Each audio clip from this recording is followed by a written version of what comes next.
dirreen waraqaa koo waliigaltee dimokiraataa tokkummaa sabdaneessaaf yookaan Ingiliffaan constitutional democracy for multinational state kan jedhu irratti ta'a jechuudha.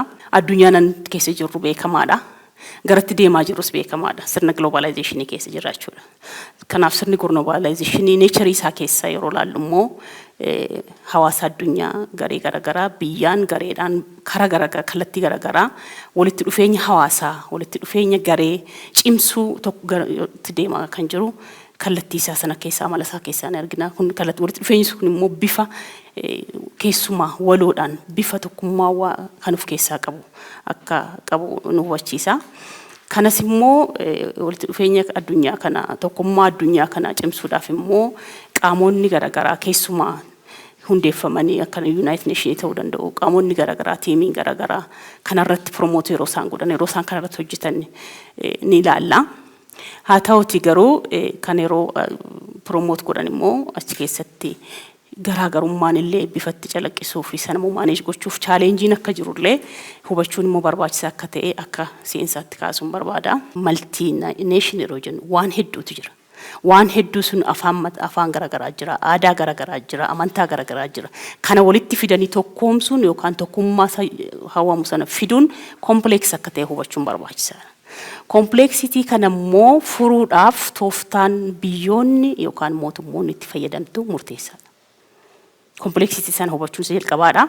Complexity sana booddee garuu tooftaawwan mootonni yookaan biyyoonni itti deeman baay'ee murteessaadha jechuudha. Kanaaf iyyuu assignmentii mootummoota, assignmentii biyyoota jechuudha. Garaagarummaa kana maaneej gochuuf garaagarummaa gara tokkummaatti fiduudhaaf assignmentii isaan qaban keessaa isa tokkodha jechuudha.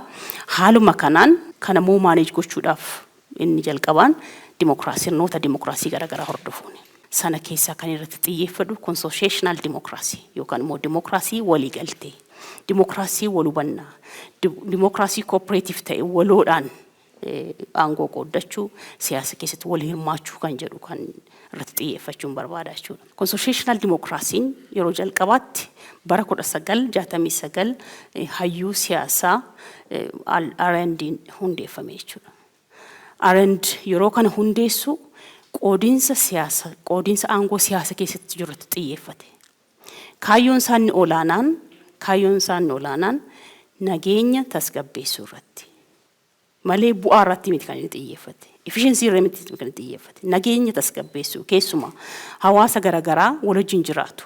Ethnic diversity garagaraa wal wajjin jiraatu keessatti sirni dimokiraasii nageenya tasgabbaa fiduuf mijata jedhee inni propose godhe dimokiraasii waliin qoodam walii galanii waliin hojjetan waliin negotiate godhanii waliin hojjetan constitutional democracy propose godhe jechuudha.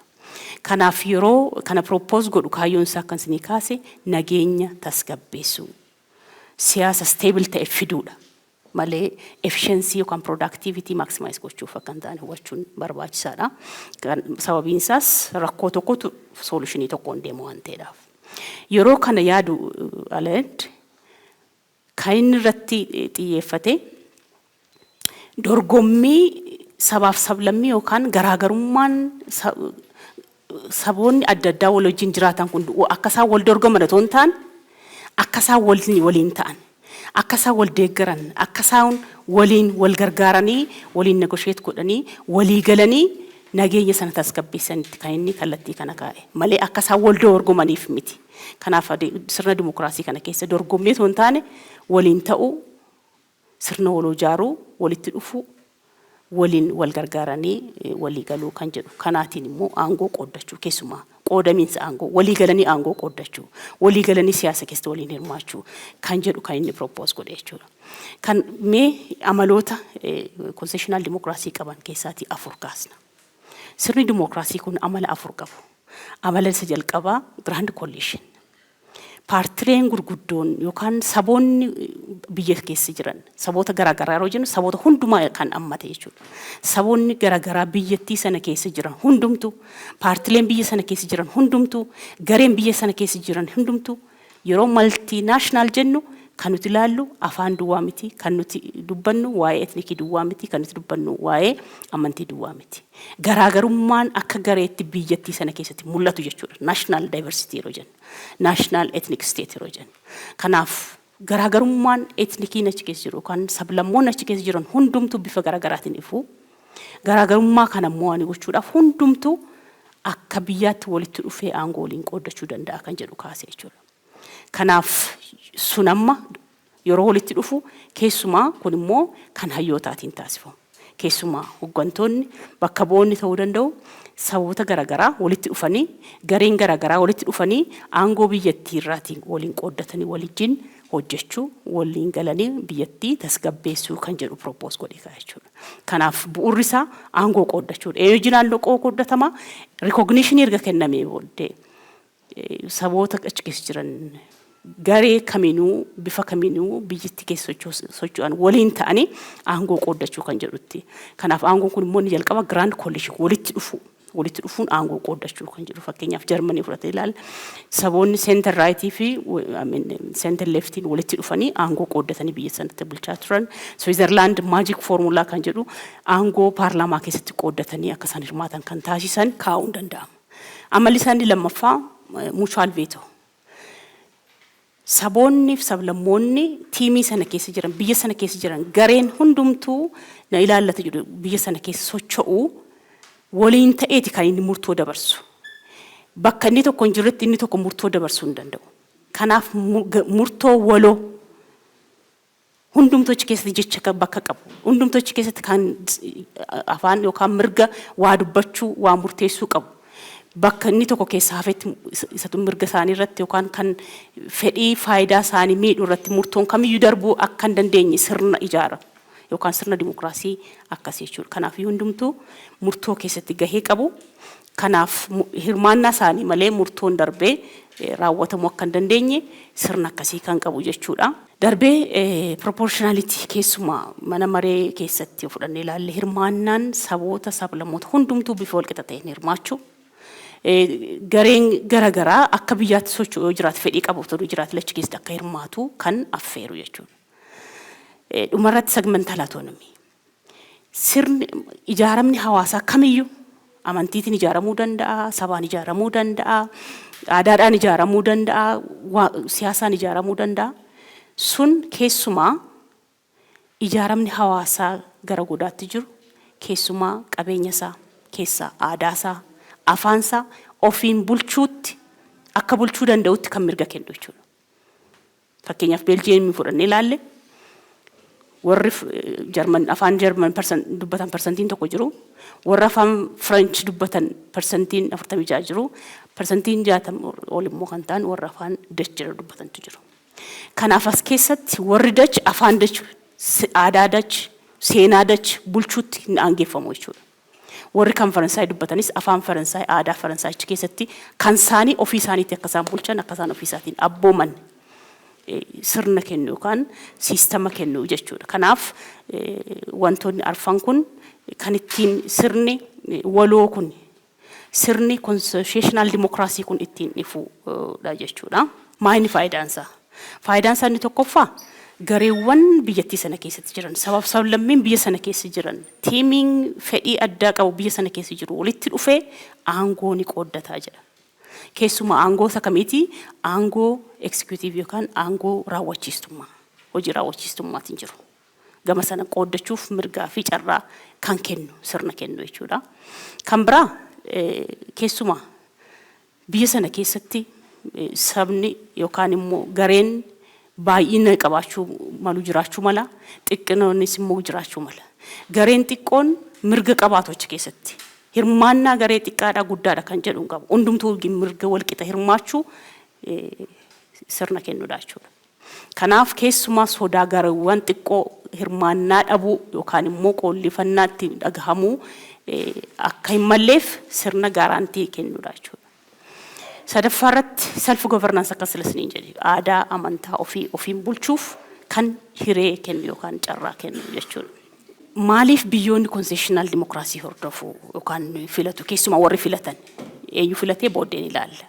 Kanaaf maaliif gara kanaatti deemu jennee ilaallu Keessumaa kan nuti dubbachaa jirru waa'ee biyyoota aadaa sabaaf sablammii garaagaraa qaban heddummina qabaniiti kan nuti dubbachaa jirru.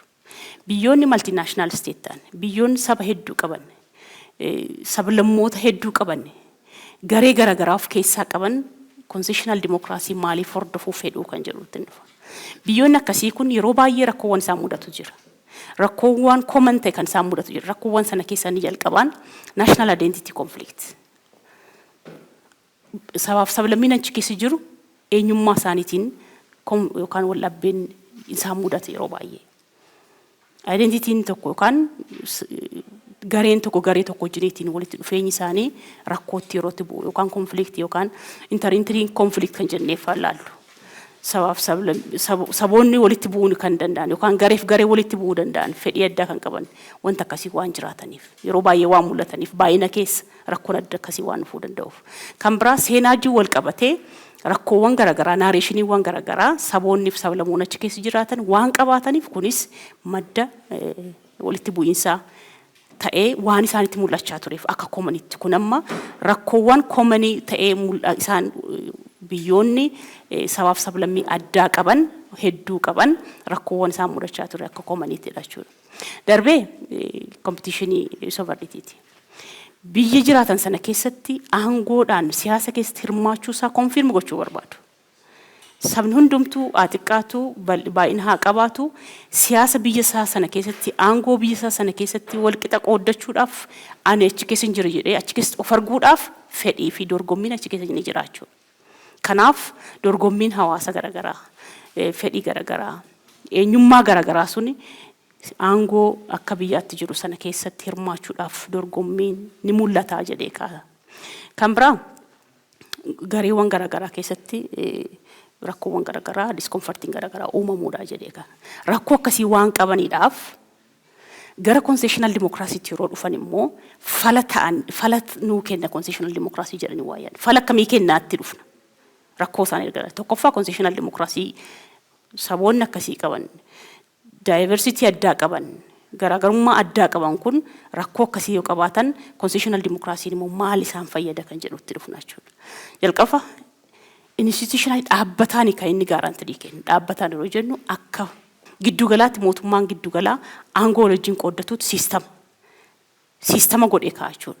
Hundeessee kaasasteen godhee kaa'achuudha. Siistama hundumtuu keessatti of arguu danda'u. Keessama hundumtuu keessatti gahee isaa taphachuu danda'u. Siistamaan dhaabbata godheeti kaa'a jechuudha. Kanaaf hundumtuu achi keessatti hirmaachuudhaaf carraa bifa qabaataniif gaarantii ta'a.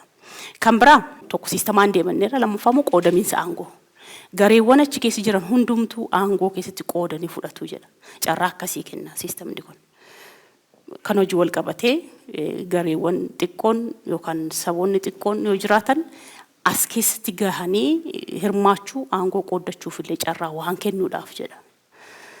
Inni kan biraa keessumaa dominationii yookaan immoo olaantummaa saba tokko, olaantummaa aadaa tokko, olaantummaa gartuu tokko irratti compromising godhuudha. Wal qixa kenna hundumaaf carraa wal qixa kenna. Kanaafiyyuu olaantummaa garee wayii baalaansi godhee waan kaa'uudhaaf yeroo kana ilaallatanii itti fayyadamu jedhee kaa'a. Constitutional democracy immoo yeroo baay'ee lamatti qoodama. Al takka sadaffaa hybridiitti yeroo itti ilaalamu jira garuu lamaan isaan irratti xiyyeeffachuu barbaada. Constitutional democracy keessatti inni tokkoffaan cooperative constitutionalism jedhama. Cooperative kana keessatti inni jalqabaa biyya sana keessatti gareen garaagaraa gartuun garaagaraa jiraachuu isaanii akka maalitti fayyadama akka bu'uura siyaasaatti fayyadama. Sabaaf sablammii achi keessa jiru garaagarummaa achi keessa jiru afaan achi keessa jiru aadaa achi keessa jiru akka bu'uura akka beeziitti fayyadamaa jedha seerri kun. Erga akka bu'uuraatti fayyadamee booddee maal godhaa? Obviously adda bahaniiru beekamtiin kennameeraa fi saboonni achi keessa jiran garaagarummaan achi keessa jiru kootaa mataasaa eessatti akkamiin akka hirmaatu kan kalkuleet ta'e taa'edha. Beekamaadha jechuudha. Achi keessatti mirga maalii akka qaban bakka maalii akka isaan argachuu malan beekamaadha achi keessatti.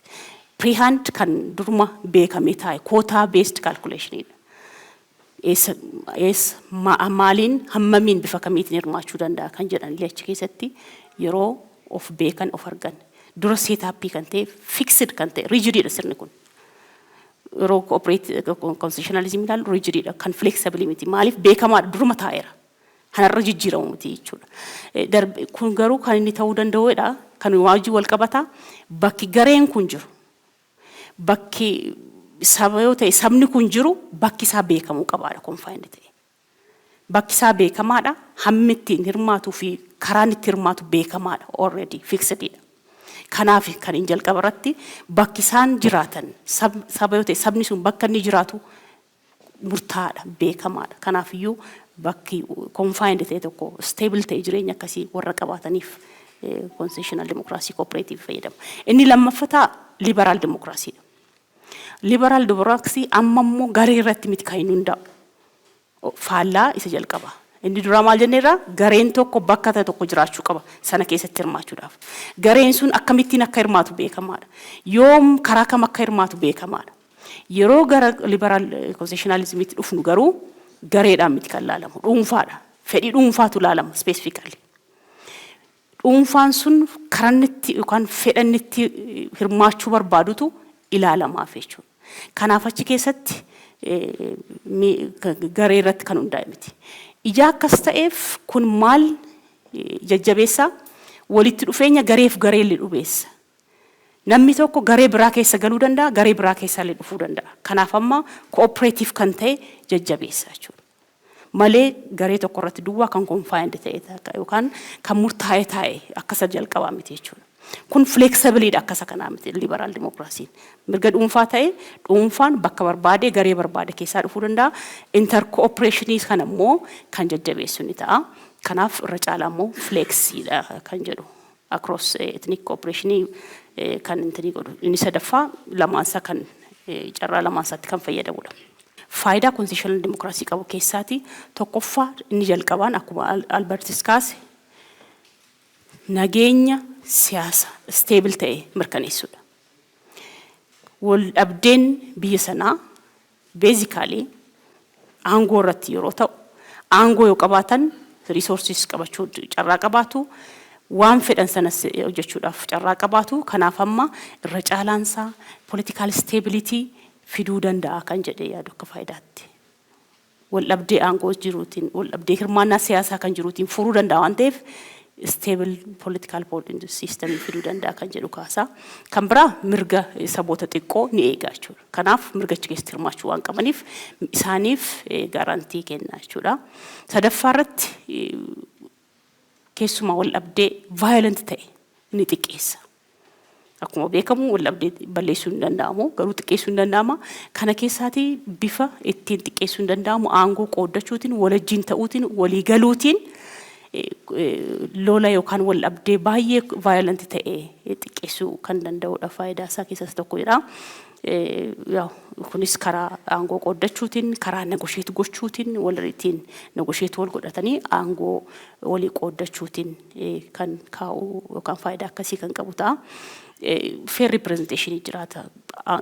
Gareen kamiyyuu sirna sana keessatti of arga waan ta'eef hirmaannaa haqa qabeessa ta'e ni mirkaneessa waan ta'eedhaaf hundumtichi keessatti hirmaachuu carraa waan qabuudhaaf carraa akkasiis waan kennuuf kanaaf fair representationiin gareewwan garaagaraa keessa ni jiraata jedhee ka'a.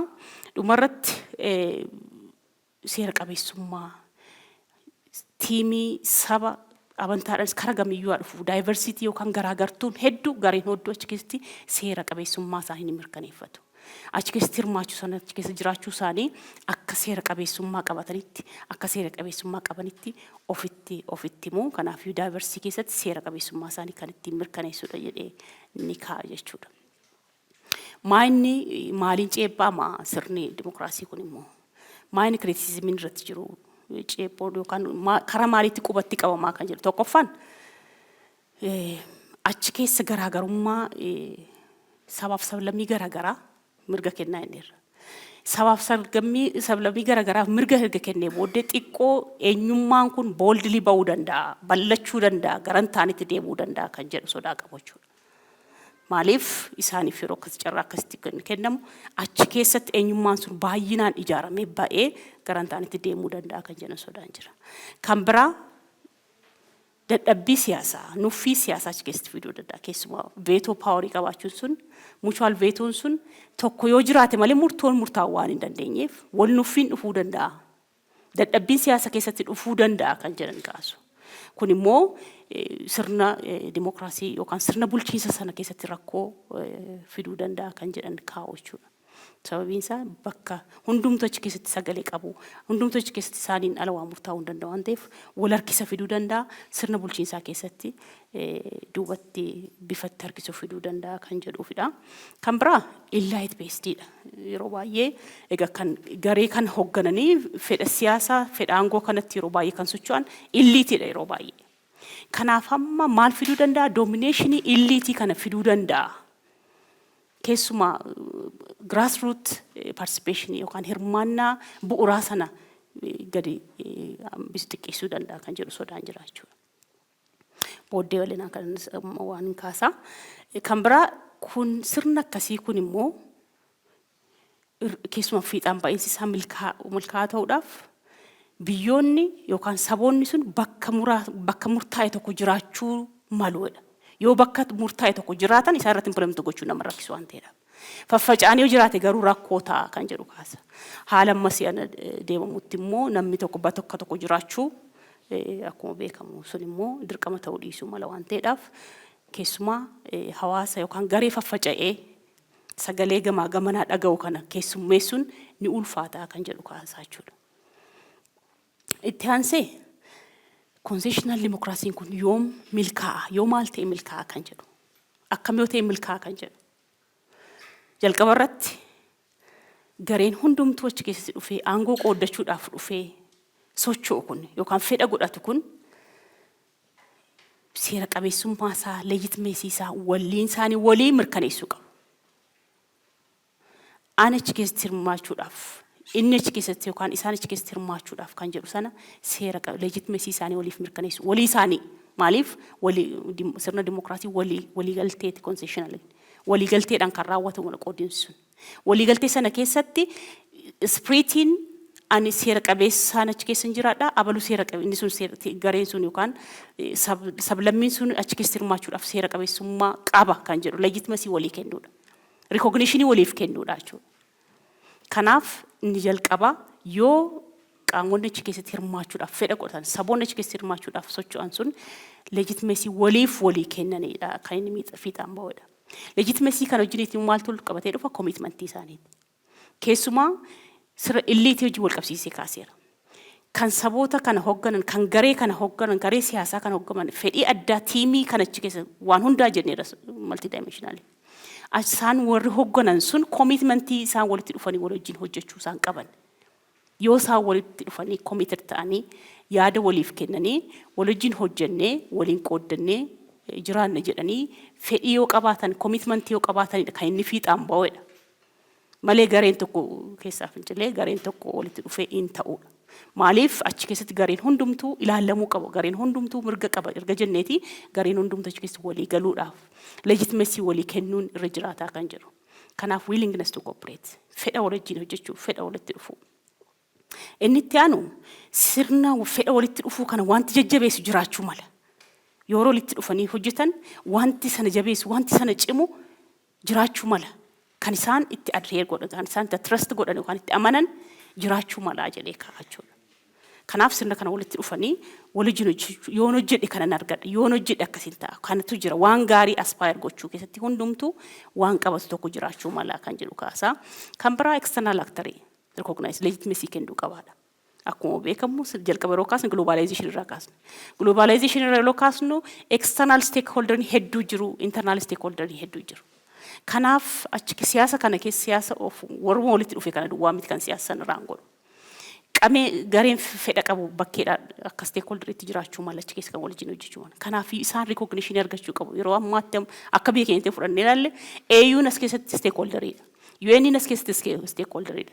Isaanillee sirna dimokiraasii kana walitti dhufanii ijaarama kana keessatti illee gahee qabu jedhee kaasu waan ta'eef. Kanaaf achumatti karaachin illee legitimacy qabaachuu qaba kan jedhu kaasaa jechuudha. Inni dhumarratti keessumaan kaasuu barbaadu balance and shared decision making iji wal qabatee akkamittiin sirna kana garan bareedaa ta'etti garan bu'a qabeessummaa gaashaa fiduu danda'utti jijjiiruu dandeenya shape gochuu dandeenya kan jedhu siistemoonni yaadonni garagaraa hayyoonni kaan jiru kana fiixaan baay'isaa bareechuudhaaf gara gaariitti akka inni dhufu gochuudhaaf tarkaanfiiwwan fudhatamuu malan yoo ta'an akka armaan gadiitti kan tokkoffaa veto power san flexible gochuudha sila cooperative concessionally keessatti bakka tokko jiraachuu qaba sabni tokko jedhamee hawaasni achi keessa bakka saarraa kaasee hirmaannaa hundumaa ammoo leeganitti yookaan inni tokko jiraate malee inni tokko jedhe malee kan jedhu diversity keessa garaagarummaa waan ta'eef veto power sana flexible yoo godhan murtoon kun illee tokkoffaa saffisiisuu danda'a kanaaf walitti dhufeenyi sun illee amma tokko fiixaan baay'isaaf milkeessuu danda'a kanaaf veto power rigid ton ta'in flexible ta'ee too hordofamee kun fiixaan baay'isaa bareechuu danda'a kan jedhu kaasaa kan bira kan cross cultural cross ethnic sabab lammii walitti fiduudhaan bakka tokko tokkoon faayid gochuutu hundee sabab lammiin aadaa isaanii akka isaan walitti fidanii walii gurguran seenaa isaanii akka isaan waliin ta'anii waliin guddisan walii kabajan gochuu wal keessa dhufeenya hawaasaa yoo walitti fidame cimini isaa sun walitti guddachaa waliin deemaa unity jennu sun yookaan tokkummaan jennu sun guddachaa babal'achaa deemuu danda'a kan jedhu kaasaa kan biraa shared institution akka mana barnootaa akka mana amantii gabaa dhaabbileen hawaasaa waa ta'an jiru sana keessa namni waliin barate obbolummaa namni waliin barate hiriyummaa namni waliin barate yaada walii qooduu kan ta'eef achi keessa waliin barachuu aadaa man amantaa waliin ijaarrachuu waliin jiraachuun kun dhaabbileen akkasii kun walitti dhufeenya sana sabaaf saba gareef garee biyya sana keessatti jiru sana diversity jiru kan garaagarummaa jiru sana bifa akkasiitiin yoo finne maal ijaaraa deemna tokkummaa ijaaraa deemna kan jiru kanaaf iyyuu dhaabbileen hawaasawaa ta'an kan akka mana barnootaa kan akka mana amantaa kan akka dhaabbileen garaagaraa hawaasawaa ta'an yoo dhufan walitti dhufeenya kana cimsuu danda'u ijaaruu keessatti gahee qabu kanaaf iyyuu isaan cimsuudha jedha kan biraa regional autonomy keessumaa yeroo illiitiidhaan deemu naannoo giddugalaatti rooliin kun inni guddaa grand collision jenneera grand collision irra caalaa kan mul'atu kan roolii hayyootaa roolii beektotaa kan jedhu gubbaarrattidha jechuudha kanaaf naannootti illee gadi fidanii walitti dhufeenya garee naannoo jiruu fi giddugaleessaa jiru autonomii bifa baalaansi godhee waliin deeme tokkummaan kun walitti cimaa deemuu danda'aadha inni murteessaaf inni olaanaa irratti xiyyeeffachuu barbaadu grassroots peace building keessumaa hawaasni goda kan illiitiidhaan duwwaa fudhannee deemnu ton ta'in hawaasni yookaan hirmaannaan bu'uuraan jiru sun yoo cimee deeme tokkoffaa amantaa wal isaan irraa qabaachuu waliin cooperate gochuu irratti baay'ee hojjeta waan ta'eedhaaf keessumaa dhimme naannoo grassroots irratti hojjetamu bal'achuu qaba. yeroo hirmaannaa bu'uuraa yookaan grassroots irratti jennu concessionally keessa cimsuudhaaf kan itti deessaa jiru waan ta'eedhaaf concessionally kan cimsu keessaati hirmaannaa grassroots kan isa gubbaarraa duwwaa fudhatanii deemu ton ta'in goda hawaasni bal'aan walitti dhufeenyi isaa hirmaannaan isaa cimuu qabaa kan jedhu kaasuudhaaf keessatti yeroo ilaallu hawaasni amantaa isaan irraa qabu garee amma akka illiitiitti deemee aangoo qooddatee biyya sochoosuudhaaf deemu amantaa isaan irraa qabullee kan inni cimsaa bal'isaa deemu yoo ofiisa hawaasni goda bal'aa inni itti hojjetamuuf sun keessatti hirmaate keessatti argedha waan ta'eedhaaf keessumaa hirmaannaan bu'uuraan ni jennu yookaan grassroots ni jennu sun cimuu qaba.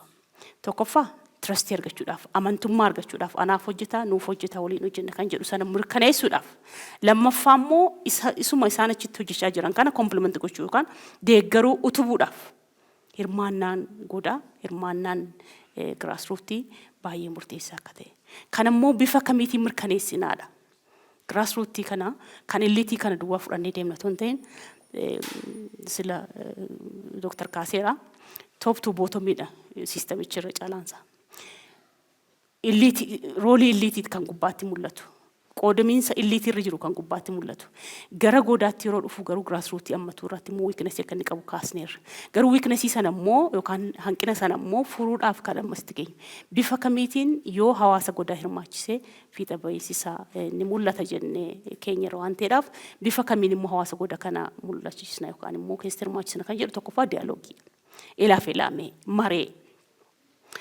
kan haala mijeessuudhaan akka isaan irratti hirmaatan gochisiisuudhaan diyaaloogiidhaan kana cimsuu hin danda'ama akka isaan hirmaatan gochuuf carraa banuu hin danda'ama kan jedhu akka isaan wal wajjin mari'atan wal wajjin ta'anii rakkoo isaanii akka isaan furuu danda'aniif haalli mijechuu qaba structurally kan jedhu kaasa kanaaf lamaansaa giddugalaa fi kan naannoo baalaansir kan ta'e aangoo qabaachuu qaba kan jedhu iyyuuti itti aanee local projectiiwwan garaagaraa kan saboota garaagaraa lamaan isaanii irraatiif akka isaan fayyadaman taasisu irratti hojjechuu gareen sabaan ta'uu amantaadhaan ta'uu danda'a gareen nuti dubbannuu fi suni projektii garaagaraa mutual kan ta'e kan obbolummaa kan lamaan isaanii irraa fayyadamuu danda'u wanta akkasii fa'aa hojjechuutiin tokkummaa sun bifatti ijaaramuu kan bifatti cimu taasisuu hin danda'amaadha participatory decision making waan murtoo jedhamu sana keessatti hundumtuu hirmaachuu akka qabu yookaan immoo murtoo goon hundumaa irratti hirmaachisummaan akkatti cimuu qabu kaa'a jechuudha darbee education keessumaa youth dargaggoota generationiin barachuu qaba aadaa isaa duudhaa isaa barachuu qaba akkatti wal wajjin jiraatu barachuu qaba akkatti diversity keessatti baay'ina keessatti addunyaa globalized ta'e kana keessatti hansaa qabatee tokkummaadhaan ijaaree akkatti keessatti jiraatu barachuu qaba yeroo baay'ee gaappiin mul'atu youth education yookaan civic education keessatti kan xiyyeeffatu dargaggoota mana barnootaa qofaatti garuu mana barnootaa qofaatti otoo hin taane biyyoonni garaagaraa qaamota garaagaraa wajjin ta'a kaarikulamiin civic education jechuudha barattoota barsiisuun tokkodha isa qofaan gahaa miti barataa asii barsiisnee hawaasni barataan sun baay'ee irratti hojjetuu fi wajjin hojjetu civic education sanallee argachuu akka qabu poolisiin barachuu qaba manni amantaa barachuu qaba dubartoonni barachuu qabu ga'eessonni barachuu qabu civic education kan lammummaa kan tokkummaa kan aadaa wanta akkasii kan qabatee jiru hundumtuu barachuu qaba kanaaf iyyuu keessumaa immoo dargaggoota irratti yoo barsiisan humni isaa dabalaa akka deemu garuu barumsi sun gama lamaan akka ta'u akka kaa'uutiin ka'a kan immoo hawaasni maal cimsa hawaasni walitti dhufee social cohesion yoo cimee garee polarized ta'e keessaati fiixeetti ba'u sana gadi xiqqeessuu danda'a walitti dhufeenya sana ijaaree tokkummaa sana fixee wanta fiixeetti ba'e sana gadi xiqqeessuu danda'a kan jedhamu amantaa irraa qabama wal dhabdeellee xiqqeessa violent conflict sanallee gadi xiqqeessuu danda'a kan jedhu ni kaa'a jechuudha kanaaf waa muraasa jechuudhaaf biyyoota kana yeroo ammaatti fayyadamaa jira constitutional democracy itti fayyadamanii irraa fayyadaman akka muraasatti sadan kan kaasa tokkoffaa Belgium afaaniin irra caala kan isaan afaan kan isaan keessummeessan irra caalaatti afaan tokkoffaa silasii kaaseera afaan Germany percentage tokko jirti afaan Dutch jira afaan waloon irra jiran warra French speakeroon jiru hundumtochi keessatti gahee mataa isaanii kan isaanii bulchuutti aadaa isaanii bulchuutti afaan isaanii bulchuutti bakka qabu kanaaf Belgium akka sirna multinational keessatti immoo constitutional democracy aangoo waliin qooddatanii wajjin bulchanitti kan kaatu keessaa tokkodha jechuun lammaffaa Switzerland sabaanis afaanis garaagarummaa hedduutu jira achi keessa sunis kan isaan qooddatan siistama isaan fayyadamu constitutional democracy fayyadamanii saboota garaagaraa achi keessa jiran kan akka Itaaliyaan jiru Jarmanoonni jiru Faransaayonni jiru Roomaanonni jiru afaan isaanii qabatanii achi keessa jiru jechuudha aadaa isaanii amantaa isaanii afaan isaanii qabatanii jiru aadaa isaanii keessummeeffaa afaan isaanii keessummeeffamaa aangoo wajjin qooddatanii wajjin nageenyaan jiraatanii wal dhabdee gama sanaatiin qoodiinsa gama siyaasaatiin hirmaannaa gama siyaasaatiin jiru stable godhanii kan jiraatan keessaati Switzerland keessumaa state 26 biyya qabdu jechuudha dhumarratti Libaanoon irra caala kun immoo amantiidha amantii musliimaa fi amantii kiristaanaa isaan immoo amantii gidduu irratti kan isaan wal qooddatan amantiin musliimaa bakka inni qabachuu qabu sila wal jenna cooperative constitutional democracy keessatti fixedidha kan jenna prezidaantii kan ta'u amantaa kiristaanaa keessaati prime minister kan ta'u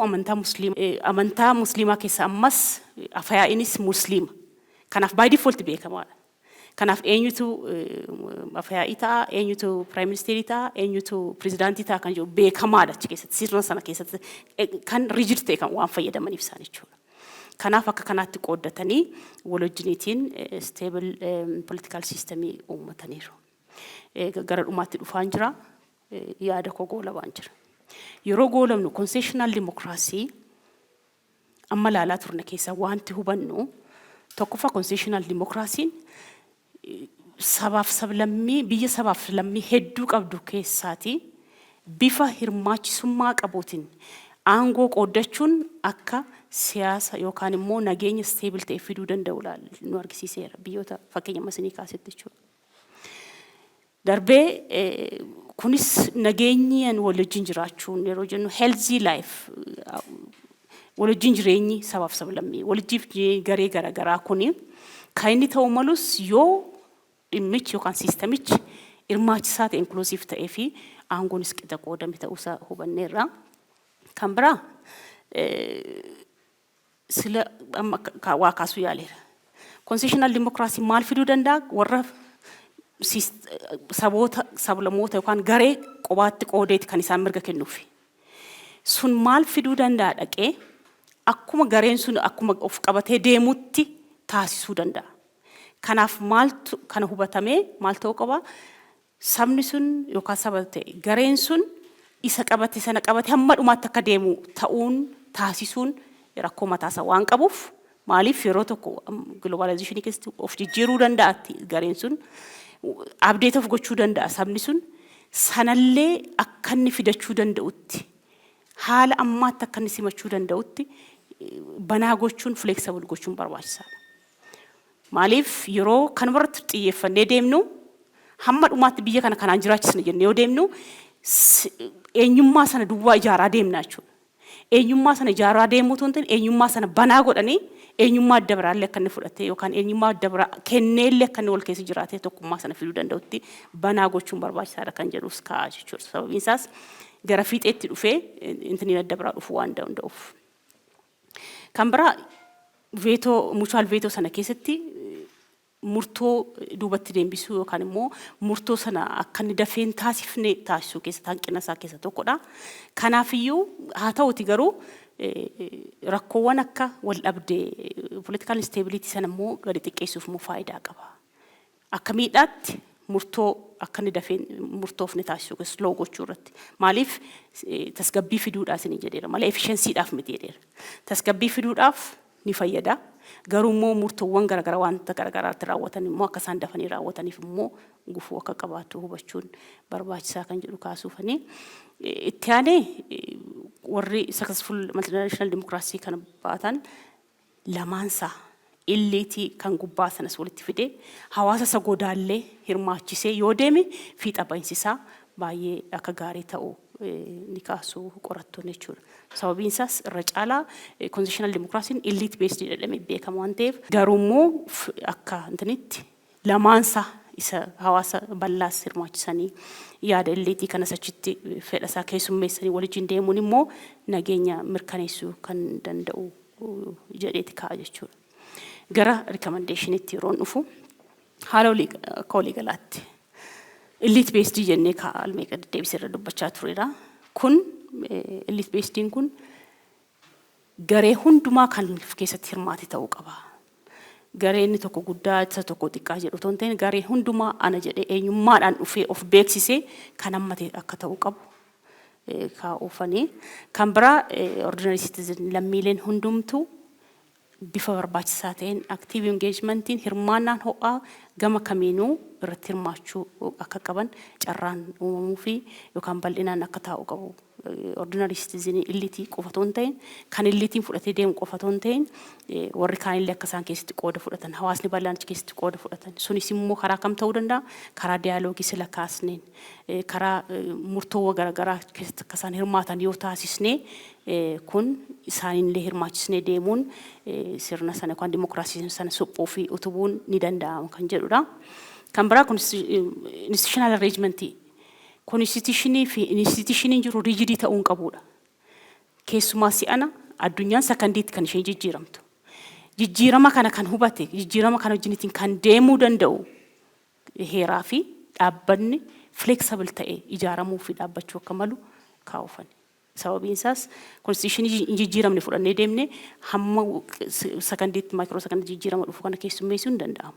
Kanaaf sila saboonni sunillee eenyummaa qabatanii deemuun akkuma jirutti ta'e eenyummaa sana keessa kan modernize godhan jiraachuu mala eenyummaa sana keessa kan hambisan jiraachuu mala kanaaf yoo flexible ta'e yoo banaa ta'e gara addunyaan deemtu kanatti illee deemuun ni danda'ama kan jedhu kaasuu barbaade keessumaa eenyummaa garaagaraa keessa kan guddatanii kan mul'atanii isa kaaniif illee dagaaganii bu'aa kennan hedduun jiru isaaniif carraa kennuu dhabbannanii isaaniin guddisuudha keessumaa immoo kan akka barmaatilee miidhaa geessifamu yoo jiraatan immoo ofii hubatanii keessaa akka isaan hambisuu danda'anitti yoo banaa ta'e seerri sun adeemni sun dhaabbanni sun seerri sun yoo banaa ta'e jijjiirama yeroo wajjiniitiin dhufullee waan qabatanii deemuutti waan hambisuu qaban immoo akka isaan hambisuu qaban update akka isaan gochuu danda'an flexible ta'uu qabu kan jedhu jedhamuu barbaadeni kan biraa civic education akkuma sila kaase barnoonni yerootti hubannoo uumuun keessumaa yaada namootaa yaada gareewwanii keessatti hojjechuun baay'ee murteessaadha keessumaa akkuma sila kenne qaamonni garaagaraa dargaggoo dabalatee dubartoota dabalatee qaamni garaagaraa biyya sana keessa jiru hundumtuu barachuu qabaa leenji'uu qabaa hubannoon isaa jijjiiramuu qabaa sammuu irratti hojjetamuu qaba kan jedhuuf maaliif namni maaliif aangoo fedha aangoo argate sana immoo akkamitti illee fayyadamuu qaba kan jedhuuf illee civic education waan barbaachisuuf unity in diversity kan jennu garaagarummaa sana illee bifatti manage gochuuf hubannoon nu barbaachisa waan ta'eef tokkummaa sana uumuun immoo complexity'n sila jiru sun hin ulfaata waan ta'eef sana hubachuun barbaachisa waan ta'eef civic educationin baay'ee barbaachisaadha civic education yeroo jennu context based kan haala biyya sana haala aadaa fi sirna biyya sana irratti keessuma hundaa'e yoo ta'e baay'ee bu'a qabeessummaa qabaata jedhee yaada dhumarratti wantoonni kun hundumtu yoo ta'an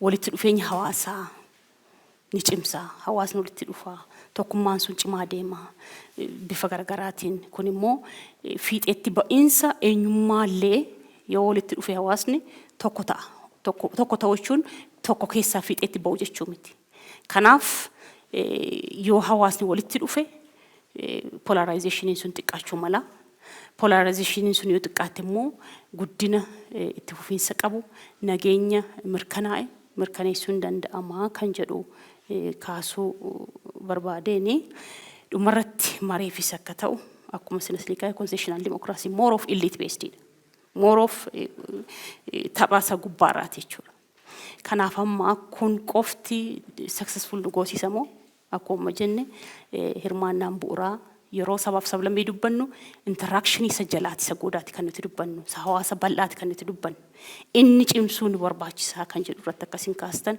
yoo cimsine ta'e bifa kamiin cimsuu dandeenya kan jedhu akkasiin kaastan akka mareetti yaadan kaa'e keessadha kan biraa constitutional democracy flexibility fi rigidity qabaata yoo flexible ta'e irra caalaa keessuma akka biyya keenyatti sabaaf sablammii hedduu qabaachuu qabnutti flexible yoo ta'e seera heera yookaan immoo dhaabbilee rigid ta'an qabaannee deemuu keenya nu wayyamoo akkasitti yoo qabaannee deemnu yoo rigid goonetu irra caalaa bu'a qabeessummaan isaa mirkanaa kan jedhu kaastanii kan biraalleetti dabaltanii akkasiin kaastanii kana kaasee waan dhaggeeffataniif guddaa galatoomaa horaa bulaachuun barbaada.